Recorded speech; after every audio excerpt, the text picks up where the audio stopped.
Hello అండి, నమస్తే. నేను ఈరోజు మీకు ఐరన్ సప్లిమెంట్స్ గురించి చెప్పదలుచుకున్నాను. ఐరన్ సప్లిమెంట్స్ ప్రెగ్నెన్సీ వాళ్ళు తీసుకోవాల్సిన అవసరం ఉందా అంటే హిమోగ్లోబిన్ బాగున్నా కూడా కొంతమంది వచ్చి అడగడం జరుగుతుంది. దానికి కొంచెం బ్లోటింగ్ కానీ ఐరన్ సప్లిమెంట్స్కి సైడ్ ఎఫెక్ట్స్ ఏంటి, గ్యాస్ట్రో ఇంటెస్టైనల్ డిస్టర్బెన్సెస్ అంటూ ఉంటాయి. అంటే ఈ బబల్స్కి సంబంధించి కానీ అంటే వామిటింగ్ సెన్సేషన్ ఉండడము, వామిటింగ్స్ అవ్వడము, లేదా మోషన్ మలబద్ధకమైన సమస్య కానీ, అరుగుదల లేకపోవడం కానీ ఐరన్ టాబ్లెట్స్కి ఐరన్ సప్లిమెంట్స్కి ఈ సైడ్ ఎఫెక్ట్ అంటూ ఉండడం జరుగుతుంది.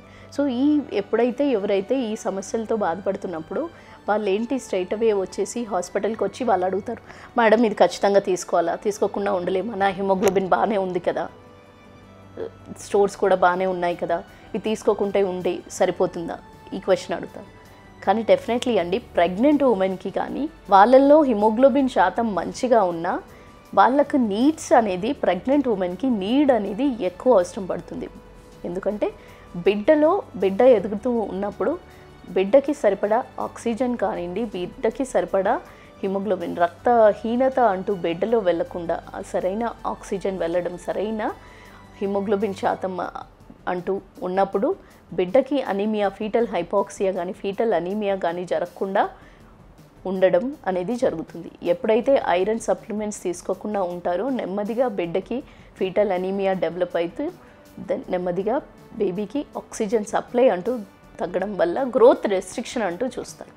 కాబట్టి ఐరన్ సప్లిమెంట్స్ కానివ్వండి, కాల్షియం సప్లిమెంట్స్ కానివ్వండి, డెఫినెట్లీ ప్రెగ్నెన్సీ టైంలో మంచి కాల్షియం, మంచి హిమోగ్లోబిన్ ఉన్నా కూడా ఐరన్ సప్లిమెంట్స్ ఖచ్చితంగా ఒక పూట అనేది తీసుకోవడం జరగాలి. సో ఆ మిస్ చేయడం వల్ల ఏంటి, ఈ గ్రోత్ రెస్ట్రిక్షన్, బెడ్ వరకు వెళ్ళడం, బిడ్డకి తట్టుకునే శక్తి నొప్పులు వచ్చినప్పుడు అంటే డెలివరీ టైంలో తట్టుకునే శక్తి తక్కువగా ఉంటుంది, వాళ్ళకి సెక్షన్ రేట్ పడే అవకాశాలు ఉంటాయి.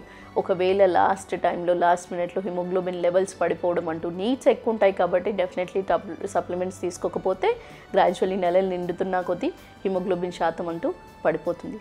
అప్పుడు హిమోగ్లోబిన్ శాతం అంటూ పడిపోతున్నప్పుడు ఏదైతే ముందు మెడిసిన్స్ ద్వారా, మందుల ద్వారా ఉన్న ఆప్షన్ అప్పుడు డైరెక్ట్గా ఇంజెక్షన్స్ వరకు వెళ్ళాల్సిన అవసరం వస్తుంది. కాబట్టి ప్రతి ఒక్క ప్రెగ్నెంట్ ఉమెన్ మీకు అందుబాటులో లేనప్పుడు అట్లీస్ట్ అంగన్వాడీ కేంద్రాల్లో అంటే గవర్నమెంట్ ప్రొవైడ్ చేసే అంగన్వాడీ కేంద్రాల్లో కూడా ఐరన్ సప్లిమెంట్స్, కాల్షియం సప్లిమెంట్స్ బేసిక్గా ఇవ్వడం జరుగుతుంది.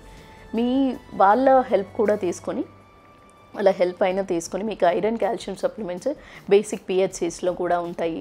సో వాళ్ళ దగ్గర నుంచి అయినా మీరు మెడిసిన్స్ తీసుకొని, medical shops available, pharmacy centres ప్రతి సెంటర్ దగ్గర ప్రతి ఊర్లలో అవైలబుల్ లేని వాళ్ళు ఈ రకంగా మీరు తీసుకునే సదుపాయం గవర్నమెంట్ ఇస్తోంది.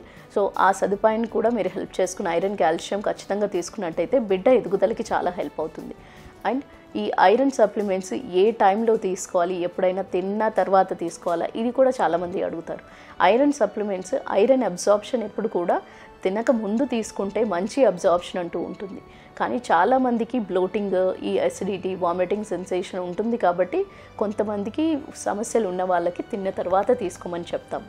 ఫస్ట్ అడ్వైజ్ వచ్చేసి రైట్ టైం అయితే తినకముందు, రాత్రిపూట తీసుకున్నట్టయితే కొంచెం డైజెషన్లో కానీ ఈ డిస్టర్బెన్సెస్ అంటూ రావు. అండ్ చాలామంది ఏంటి ఐరన్ ట్యాబ్లెట్ స్టార్ట్ చేసిన తర్వాత మలబద్ధకం సమస్యది ఎలా స్టూల్స్ హార్డ్గా అవుతున్నాయి, కాన్స్టిపేషన్, మలబద్ధకమైన సమస్యకి మళ్ళీ డార్క్ కలర్డ్ స్టూల్స్ అవ్వడం, ఇవన్నీ మందుల వల్ల జరుగుతుంది. దీన్ని ఎలా ఓవర్కమ్ చేస్తారు? ఫస్ట్ న్యాచురల్ పద్ధతిలో వెళ్ళాలి అంటే మంచి ఫైబర్ డైట్ తీసుకోవడము, అంటే కార్బోహైడ్రేట్ ఇంటేక్ తగ్గించి ఫైబర్ డైట్ బాగా తీసుకోవడము, సలాడ్స్ కానివ్వండి తీసుకోవడం వల్ల, ఫ్రూట్స్, గుజ్జు పదార్థం ఉన్నవి, గుజ్జు శాతం అనేది ఎక్కువగా తీసుకున్నట్టయితే మలబద్ధకమైన సమస్యతో బయటపడగలుగుతారు.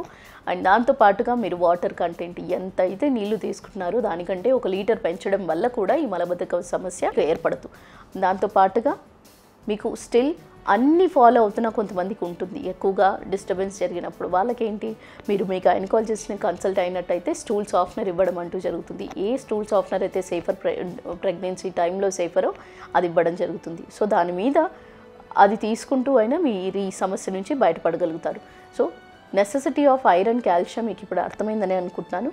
ఖచ్చితంగా ప్రతి ప్రెగ్నెంట్ ఉమెన్ అందుబాటులో ఉండే ఐరన్, కాల్షియం బేసిక్ మెడిసిన్ అంటూ తీసుకోవడం అనేది, మల్టీవిటమిన్స్ లేకపోయినా పర్వాలేదు, ప్రోటీన్ పౌడర్ లేకపోయినా పర్లేదు, ఐరన్ కాల్షియం అయితే ఖచ్చితంగా తీసుకోండి.